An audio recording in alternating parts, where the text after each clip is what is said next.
When I think of gentleness, in a world of, where guys are supposed to be manly men, that it's almost a negative, okay? And it's one of those things where, there are times when we need to be gentle, especially if you're dealing with little kids. And yes, I get that. But when you're talking about with the guys at the gym or at work, gentleness is not one of those attributes that you aspire to. So, and here's the thing: when the King James was translated, and there were basically two types of people, or two types of men, I should say. The one type of, it's, I hate to, boil it down to blue collar and white collar, but roughly speaking, it was kind of that way. So the translators were trying to find an English word that was equivalent to the Greek word, and the Greek word was Christosis. Can I skip us there? Christos. And the Greek word means this. And by the way, do you notice how close this is to Christ? You see that in Christosis? All right? It has nothing to do with Christ. It's a total different word. So get that out of your head. It's kind of like supper and super. Yeah, very close words, but nothing to do with each other. Okay. So that was free. It has nothing. Anyway. All right. So Christosis, and Christosis means useful and kind, one who avoids cruelty. It's kindness. And a lot of translations have translated gentleness into kindness, but you really do lose something here because, again, when the translators were translating, there were basically two types of people, two types of men. And the one was blue collar, yeah, kind of, but they were rough, oftentimes unkept. They didn't have running water in those times. They just didn't shower often, that sort of thing. So that they did the best they could do with their life situation. So they were just kind of rough and unkept. Then there was a certain class of people, and they did shave occasionally. They did take care of themselves. They were mannerly, and they were polite, and they were helpful to society. They helped women across the street. They took their jackets off. Chivalry. They took their jackets off and laid them over a puddle so a woman wouldn't have to walk in the mud, they really were. And they became known as gentlemen. So that's where the word comes from, gentlemen. I remember, when we were, doing vocab words in grade school and thinking, I don't want to be a gentleman, but it's a total different culture. They were just trying to say you were useful to society.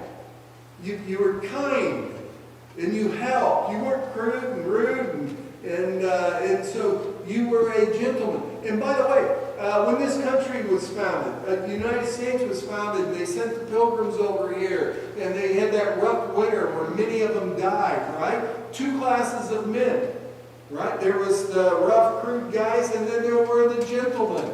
And they the colonists, and because the gentlemen, brought class to the society, they were useful to the society, but they didn't want to chop wood.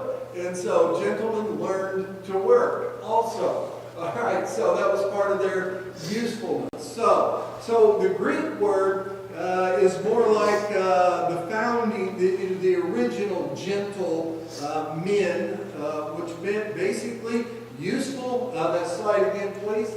It basically meant useful, kind, one who avoids cruelty, kindness. So we're going to look at when the Galatians 5:22 says love, joy, peace, long-suffering, gentleness. That's what they're we're talking about. People that are useful to people. People that avoid cruelty. People that are kind. And honestly, let's not mistake this, though. Kindness, this gentleness, the kindness, is not niceness. Now, there is a difference.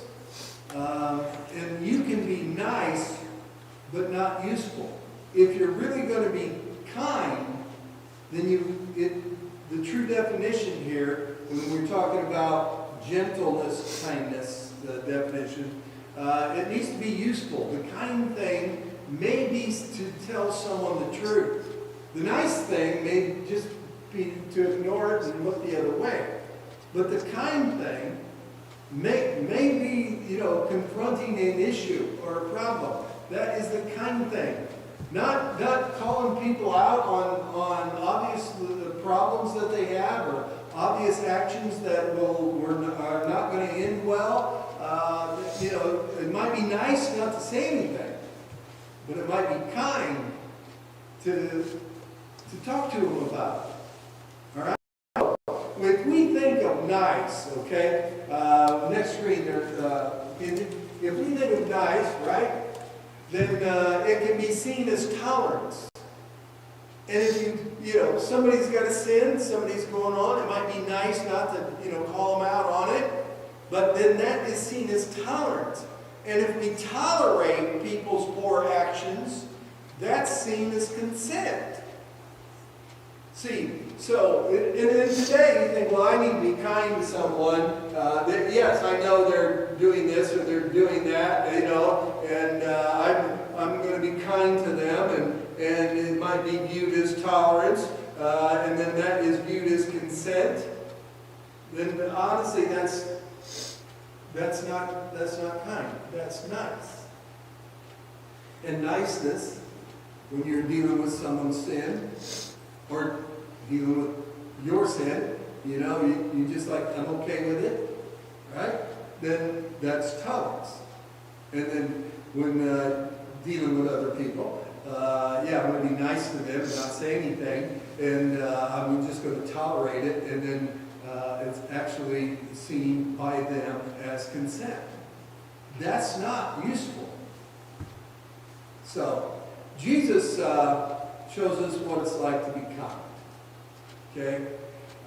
And this will spell it out a lot, very clear, So, let me give you the backdrop. Backdrop, here we go. All right. Jesus is in the middle of his ministry here, and he's trying to keep a low profile because of the Pharisees. The Pharisees are after him. The Pharisees see him as a threat. You all know, the problem between Jesus and the Pharisees, right? He's threatening their position. He's threatening their power, which means he's threatening their money, their finances, and so the Feast of Tabernacles is coming up, and of course all rabbis and at all possible you want to go to Jerusalem for at least three of the major feasts, three of the major feasts, and of course the Feast of Tabernacles, the Feast of Passover, and I forget the other one. Anyway, yep. Say again. Unleavened bread. That's got another name too. Anyway, there's a third one. We'll find out. Okay. Somebody's fact checking me right now, I'm sure. All right. So there was three of them that it was mandatory, especially Jesus being a rabbi. He had a rabbinical robe. You became a rabbi if you could get three other rabbis to sign off, on you. And there was a rigorous, you had to know the scriptures, you had to know, the chants, you had to know all this, that. And so Jesus was a rabbi. He had a rabbinical robe, and he should be going to the Feast of Tabernacles if at all possible. And he is up in Galilee, and if you know your Bible map, Galilee is about 3 or 4 days journey north of Jerusalem. It's up by the Sea of Galilee, and you would have to make this trip all the way down for the feast at Jerusalem. And so it appears that he's not going to the feast. Okay? He basically, you got such problems, the Pharisees are so mad at him, they're even trying to entrap him or put him in jail and even assassinate him.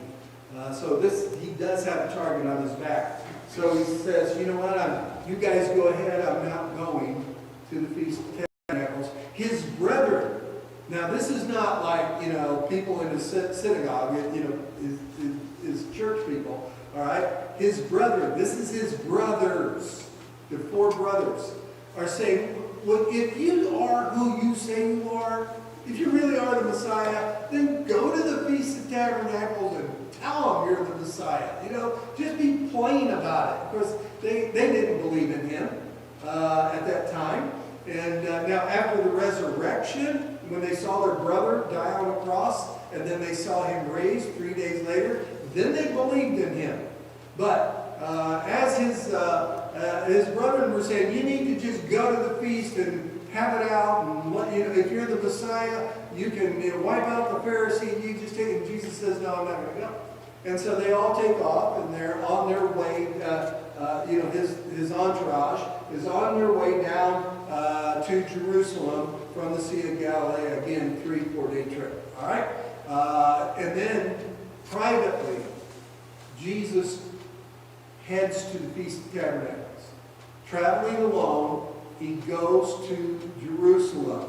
Knowing he's got this target on his back, he shows up in Jerusalem the day before the feast actually starts. It's kind of started that, there's a lot of preliminary stuff going on. But he shows up, and he can't help himself. He goes straight to the temple and starts teaching. Well, anytime Jesus started teaching, because his teaching was so different and so dynamic, a huge crowd gathers. And honestly, this teaching in the temple, if you could understand, there's the temple where they did the sacrifices and they offered the showbread and this, that, and the other thing. And then there was the holy place and the holy of holies beyond that. And they had all this. But outside of that was courtyards. Huge, elaborate, beautiful courtyards. And what would happen is a rabbi would just pick a spot in the courtyards and start teaching, and it almost got to be a competition. And whoever was like the most popular teacher would gather a crowd. But when Jesus taught, there was no competition. Everybody had to talk to Jesus. All right, so he's in the courtyard, he's teaching, and honestly, all these crowds are gathering, and they've seen him do miracles. And the logic there is, wait a minute, if he can do miracles, if he can heal the blind and cause the lame to walk, if he raised the little girl from the dead, he's got to be the Messiah. But the Pharisees don't recognize him as the Messiah. But in his teaching, he starts saying things that only the Messiah can say. No normal human being can say some of the things he's saying. And so he's either a heretic, and this is blasphemous, or he's the Messiah. And so, some are saying, no, he's just a man. Others are saying, well, if it was the Messiah, he'd have a big army, he'd be wiping out the Romans, And so there was this big controversy, but wait a minute, no man can do miracles like this except he be of God. So he's from God, and he's saying he's God, and so there's quite the dilemma going on, and the Pharisees, forgive the crude language, they're foaming at the mouth. They're just trying to, we've got to get rid of this guy.